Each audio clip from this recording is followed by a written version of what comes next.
नमस्कार।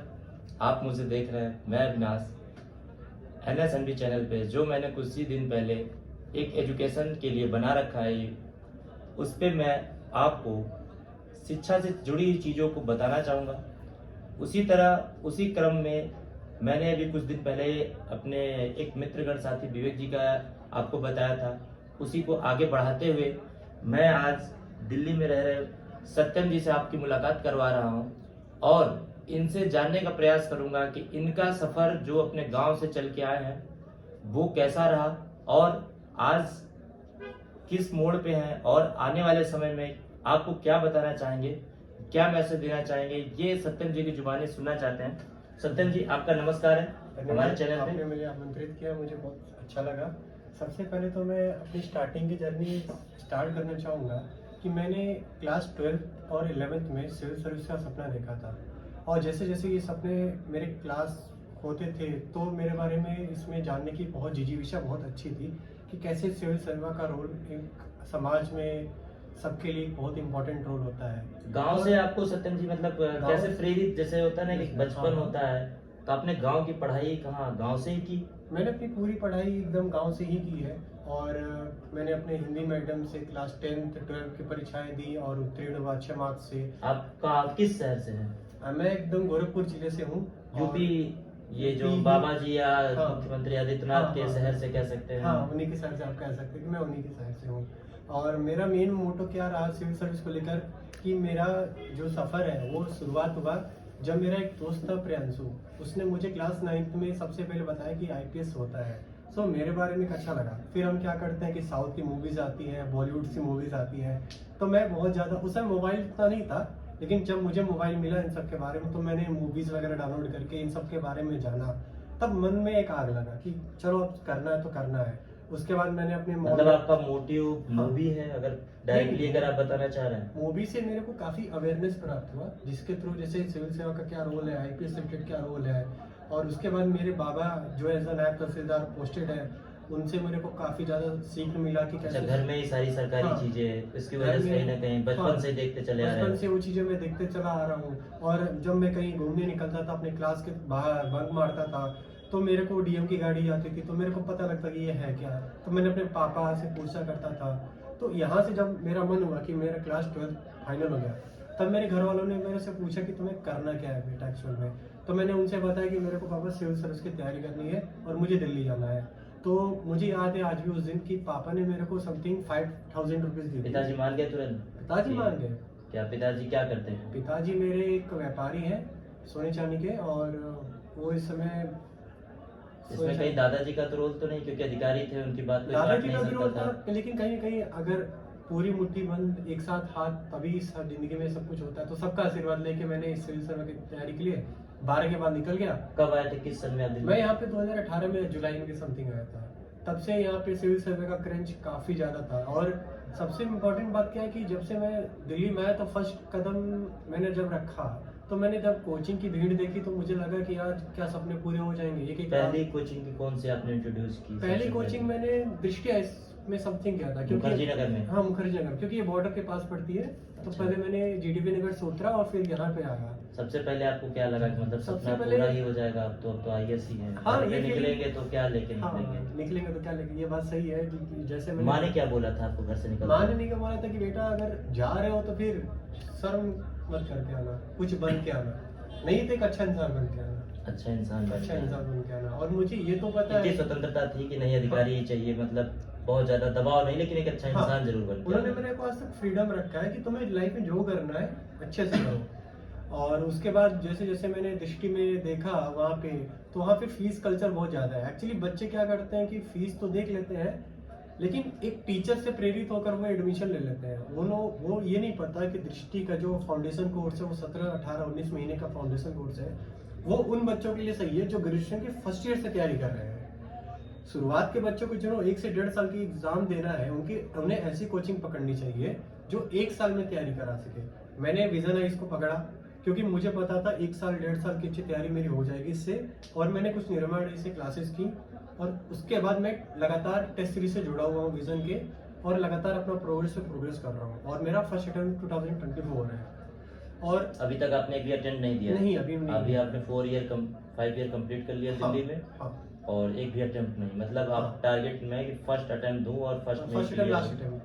First attempt and last attempt. हाँ। कितनी अच्छी बात है अगर हर युवा आपकी तरह अगर सोचे और अपने आप को तैयार करके चले कि फर्स्ट अटेम्प्ट ही लास्ट अटेम्प्ट हो। सही तो बात कहीं ना है। कहीं वो जो एक यूपीएससी मांगती है वो उन्हें मिले, सही बात क्योंकि यूपीएससी का ये कहना है ना कि जहाँ तक मैं जानता हूँ आप पूरी तरीके से तैयार होके आइए। हाँ, चाहे उसके लिए आपको 1 साल लगे, चाहे 2 हाँ, साल 2 साल लगे, आप हमारे मतलब फुलफिल करके आइए जो हम चाहते हैं सही आपसे। कहा आपने।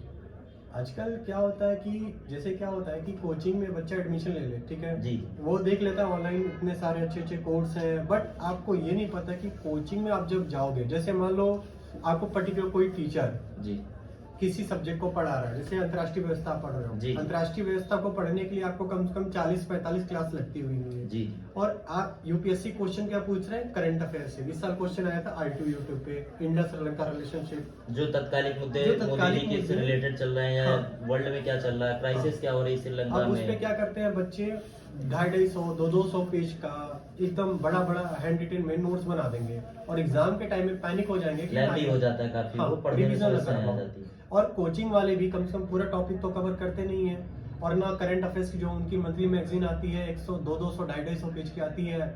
एक फैक्ट बताओ आप लोग, इतनी मंथली मैगजीन कौन रिवाइज कर सकता है?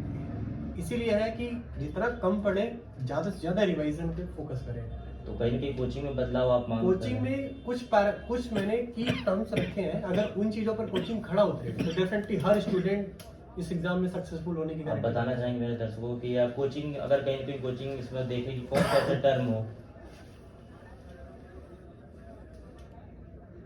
आप बताना चाहिए।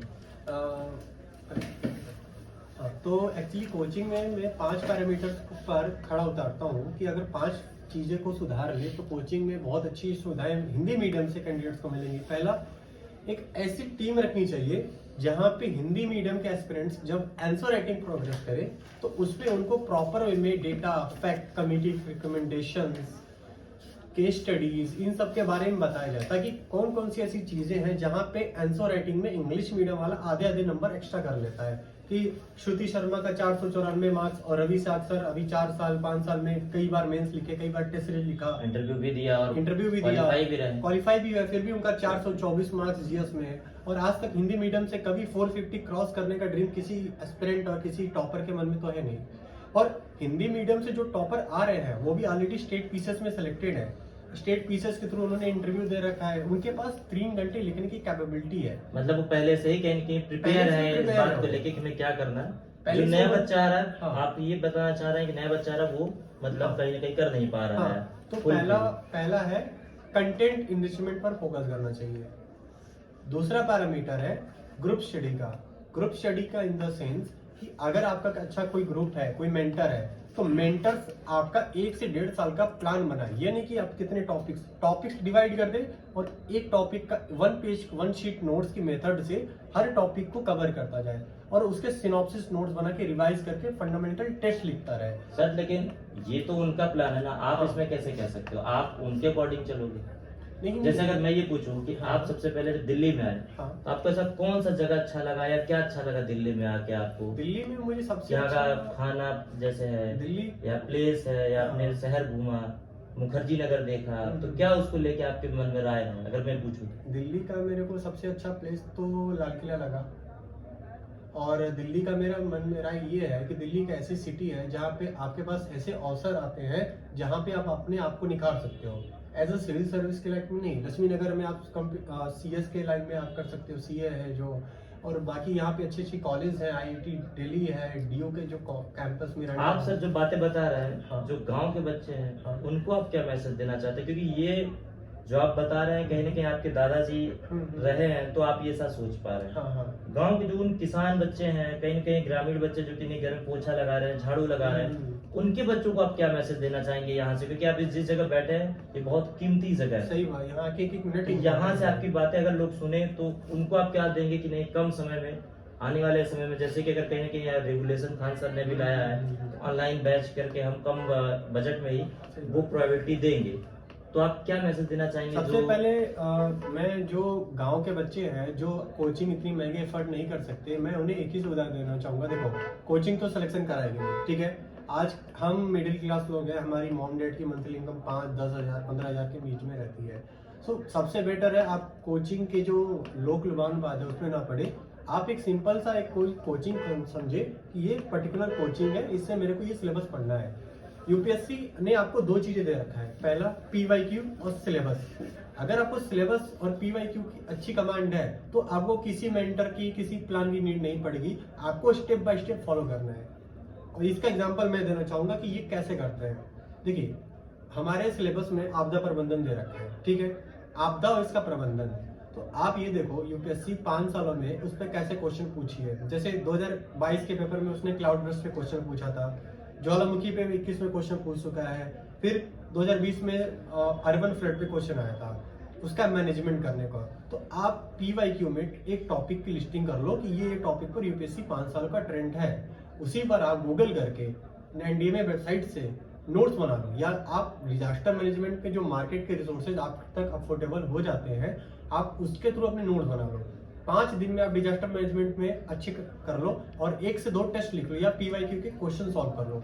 अगर आप सेल्फ स्टडी के अच्छे से मेथड को फॉलो करते हो तो डेफिनेटली आपको कोचिंग की भी नीड नहीं पड़ेगी।